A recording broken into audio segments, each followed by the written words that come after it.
மகனே மகனே மகனே தெய்வமே தெய்வமே தெய்வமே தெய்வமே காட்டுக்கு போன கல்மணி அங்கு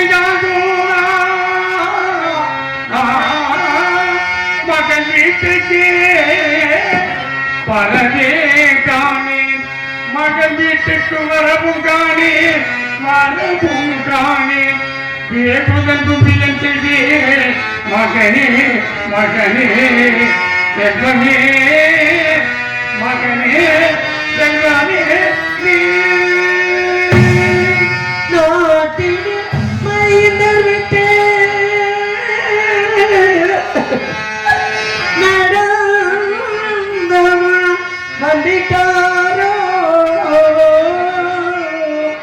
அவர்களை கேட்டுமே வருவம் என்றால் கேட்டுமே வருவம் என்றால் கிட்டிட வழியும் காணே காணே காணே தெய்வமே தெய்வமே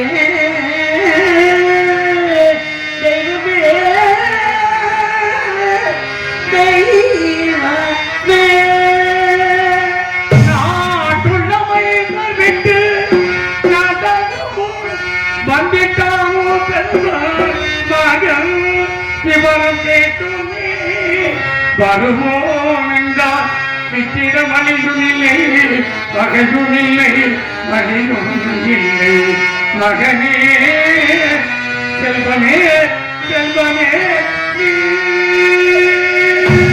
நான் பெற்ற மகனே லோகிதாசா அதிகாலை வந்து சென்றாகிய மேலவனாந்திரம் தெற்பை சேகரிக்க அசல் அத்துமைந்தர்களுடன் அத்திப்பொழுது ஆகியும் உன்னை காணாமல் உன் தாயாகப்பட்டவள் உன்னை தேடிக்கொண்டு தெருவுகளிலே வந்து கொண்டிருக்கின்றீர்களா மகனே உன்னை காணாமல் வந்து கொண்டிருக்கின்றீர்களா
பக்தர்களை காக்கும் மறுபொருளே ஆதியே அந்தமில்லாத ஜோதியே காசி விஸ்வநாதா கருணை கடலே உன்கருமையால் அயோத்தியாவுடைய நீதியுடன் நேர்மையிலும் ஆட்சி செய்து இல்லை என்று வரக்கூடியவர்களுக்கு அள்ளி அள்ளி கொடுத்து வாழ்ந்த எங்களுக்கான தமத்தில் சிறந்தவரும் மகாமுனிவரும் என்று சொல்லக்கூடிய விஸ்வாமித்திர மகரிஷி அணியெடுத்து வைத்தார் அயோத்தியாவை நாட்டு மக்களுக்கு பொன்பொருளை வாரி வளைத்துக் கொண்டிருந்த எனது மன்னவரும் இந்த சந்திரமதியும் நான் பெற்ற மகள் லோகிதாசுக்கு எழுந்தோடி அவர் பாலம் பணிந்து வாருங்கள் சுவாமி வந்த நோக்கம் கூறுங்கள் சுவாமி என்று கேட்டதில் வளர் நாடிலுக்க வைத்தார் நகரிலுக்க வைத்தார் என் நாயகனை பிரித்து வேதியில் கடிமப்படுத்தி வேடிக்கை பார்க்கின்றாயே பராசக்தி யாருக்கு என்னமா திங்கிழைத்தோ எவருக்கு என்னமா திங்கிழைத்தோ குறி குறித்தோமா துறைமுறை கழித்தோமா இல்லை வந்தவரை பின்னே பா என்று சொன்னோம் எல்லா மக்களும் சந்தோஷமாக இன்புற்று வாழ வேண்டும் என்பதை தவிர எந்த நோக்கம் உள்ளாத எங்களை ஏனம்மா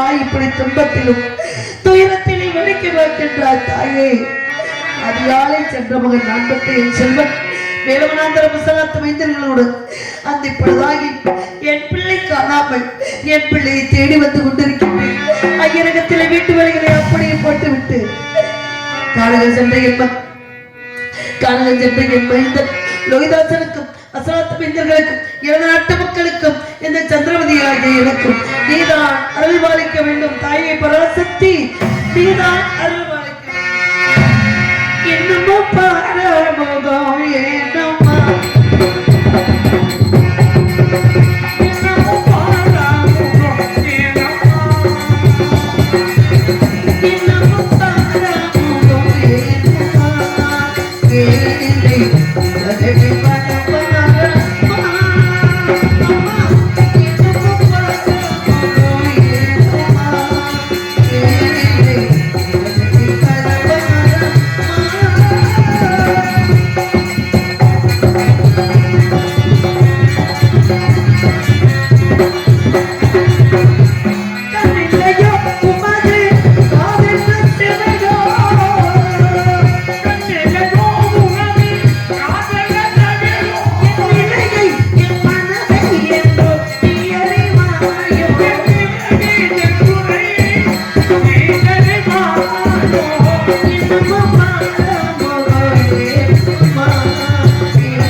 எப்போதும் போல என்னை நமது அரங்க மேடையிலே சந்திரமதியாக நடித்துக் கொண்டிருக்கின்ற திருமதி மேகலா அவர்களுக்கு நமது கிராமத்தின் சார்பிலே கதர் ஆடை அணிவித்து கௌரவப்படுத்தப்படுகின்றார்கள். பொன்னாடை அணிவித்து மரியாதை செய்த கிராமத்தார்களுக்கும் விழா கமிட்டியாளர்களுக்கும் பெரியவர்களுக்கும் பெண்களுக்கும் குழந்தைகளுக்கும் மனமார்ந்த நன்றிகள் வணக்கம் வணக்கம் வணக்கம்.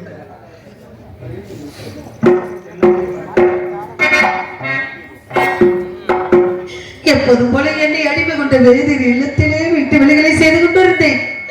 வேதியராகப்பட்டவர் கோவக்கடலாடி என் அருகில் வந்து நின்றார்.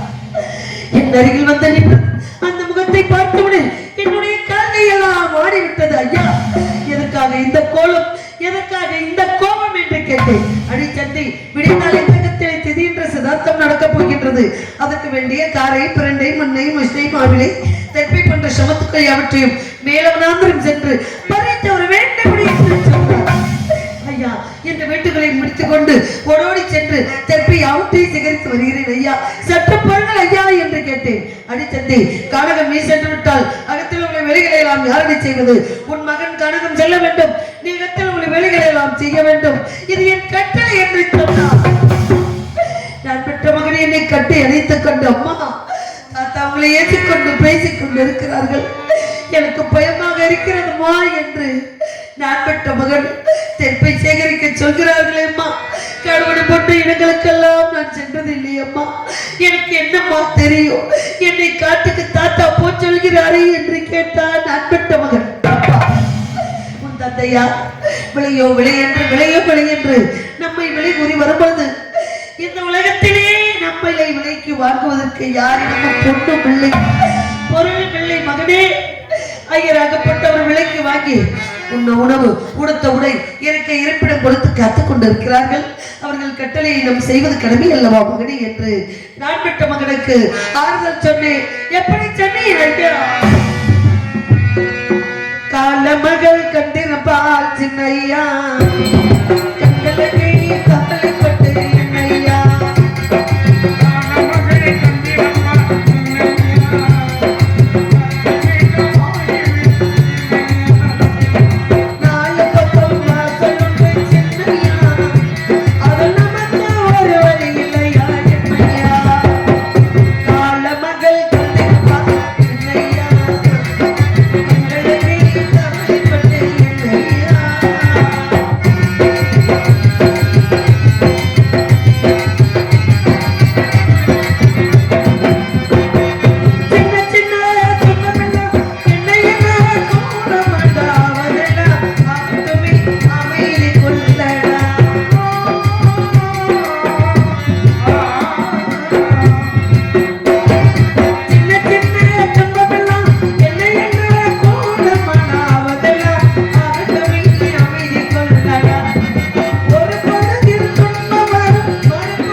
செல்மகனை தெப்பை யாவற்றை சேகரித்து வா மகனே என்று நான் பெற்ற மகனை அனுப்பி வைத்தேன்.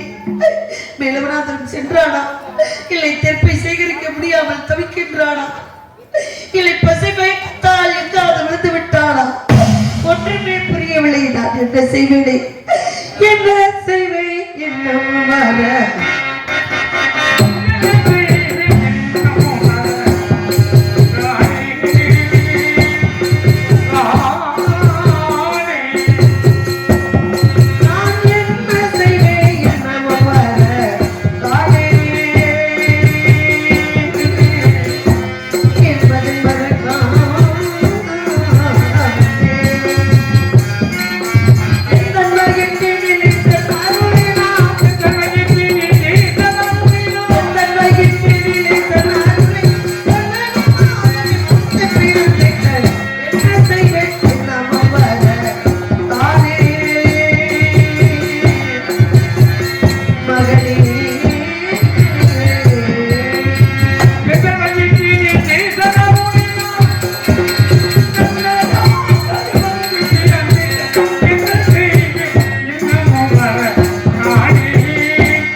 ஹார்மோனியத்தை சுத்தமா வரல அவரு படிக்கவும் இல்லை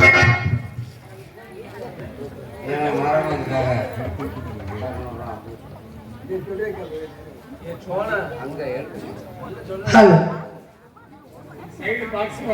அன்பளிப்பளித்து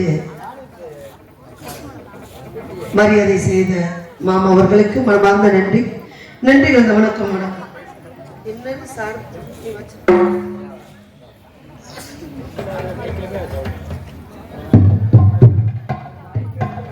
அப்பா முனியசாமி அப்பா அவர்கள் 100 ரூபாய் அன்பளிப்பளித்திருக்கிறார்கள். அவர்களுக்கு மனமார்ந்த நன்றி.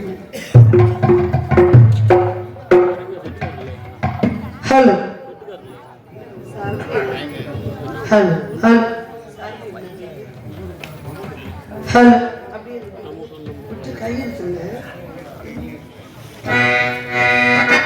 நான் பெற்ற மகனை பெற்று வளர்த்து மேலவனாந்திர செல்மகனே என்று சொல்லும்போது அம்மா எனக்கு தாங்க முடியாத பசி அரைக்கின்றதம்மா. ஐயாவிடத்தில் சென்று எதையும் ஆதரவாகி தருங்களம்மா. அந்த உணவை உண்டு விட்டு நான் செல்கிறேன் என்று கேட்டார் நான் பெற்ற மகன். ஓடினேன் ஐயா வேதியரே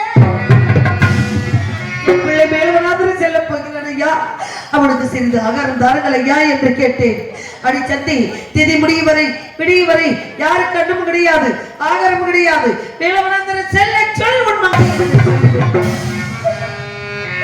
நான் பெற்ற மகன் என்னை கட்டி அணைத்து கதறி அழுதி திரும்ப என் முகத்தை பார்த்து கொண்டே அழுதான்.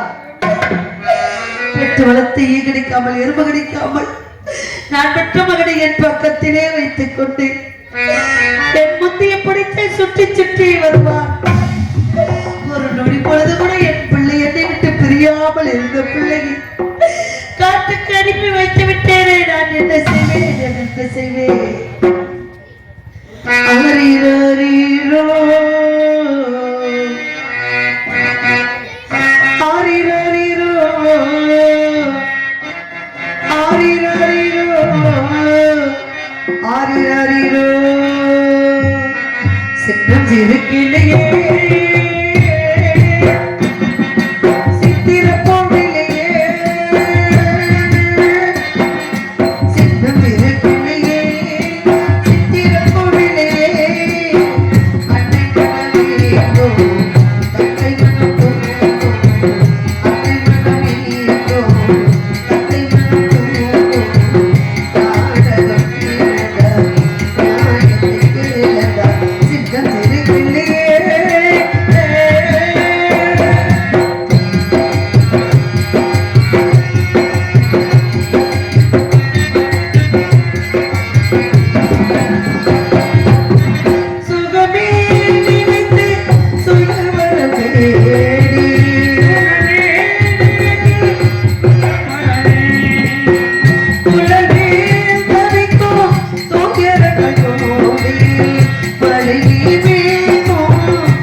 சொல்லி, அம்மா எனக்கு பசிக்க நீங்கள் உணவு கொடுக்கவில்லை என்றாலும் பரவாயில்லை, அந்த உணவு வடித்த தண்ணீராவது சிறிது வாங்கி தாருங்கள் அம்மா என்று நான் மட்டும் மகன் சொன்னான். ஐயா, அந்த உணவு வடித்த தண்ணீர் கொடுங்கள் ஐயா, அந்த தண்ணீரை பருகிக் கொண்டு என் மகன் மேலவனாதன் செல்வான் என்று கெஞ்சினேன், கதறினேன். ஒரு காலம் விழுகவில்லை. நான் என்ன செய்வேன்? அடி சத்தி, உன் மகனுக்கு தாகம் எடுத்தால், உன் மகனுக்கு தண்ணீர் தாகம் எடுத்தால், மேலவனாதரம் செல்லும் வழியில் ஓடுகிற கங்கை ஒன்று இருக்கின்றது. அந்த கங்கையிலே 3 கை தண்ணீர் மாத்திரம் உன் பிள்ளை அழைத்த சொல்லு. என்னை அனுப்பிவிட்டு கட்டளை விதித்து விட்டார் ஐயா. பெற்ற பிள்ளைக்கு கூட ஒரு உணவு கொடுக்க முடியாத பாவியாகிவிட்டேன். தவித்த வாய்க்கு என் பிள்ளைக்கு தண்ணி கொடுக்க முடியாதவளாகிவிட்டேன். நான் என்ன செய்வேன்? செல்மகனே என்றேன். நான் பெற்ற மகன் போக மனமில்லாமல் போனான். நான் பெற்ற என் செல்வன் இது ஒரு புறம் என்றால் வேதியில் கடுமை படுத்தி வைத்துவிட்டு இதோ வருகிறேன் தராவதி என்று சொல்லி சென்றார். எனது மன்னவர் சொல்லி சென்றார். இருக்கின்றாரோ, எப்படி இருக்கின்றாரோ, என்ன செய்து கொண்டிருக்கின்றாரோ ஒரு வழியில் புரியவில்லை. நான் என்ன செய்வேன்? கண்கள் இரண்டும் என்று உண்மை கண்டு பேசுமோ,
துடிக்கின்றேன்.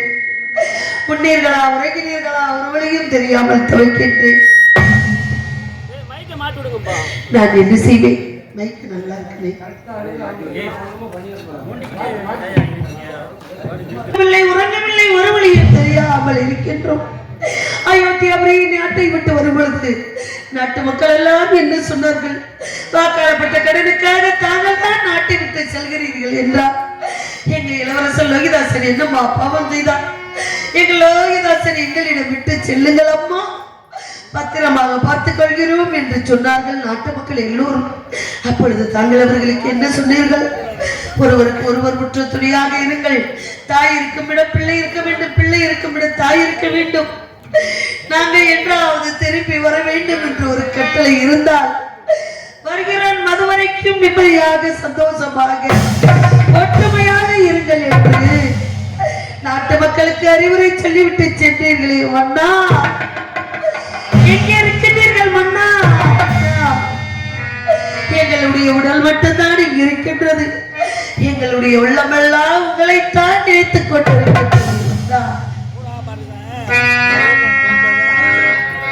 காதல் சிறகை காற்றினில் விரித்து வானவீதியில் பறக்கவா, கண்ணில் நிறைந்த கணவனின் மார்பில் கண்ணீர் கதையில் மிதக்கவா, கண்ணீர் கதையில் மிதக்கவா.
மனுப்பை வைத்துவிட்டு நான் படுவது நீ கொஞ்சமில்லை நெஞ்சமில்லை. தவித்துக் கொண்டு துரித்துக் கொண்டு உனக்கு காணாமல் பதறிக்கொண்டிருக்கின்றேன் மகனே. பசியோடு சென்றாயே நான் பெற்றேன் செல்வமே. எத்தனைத்து போன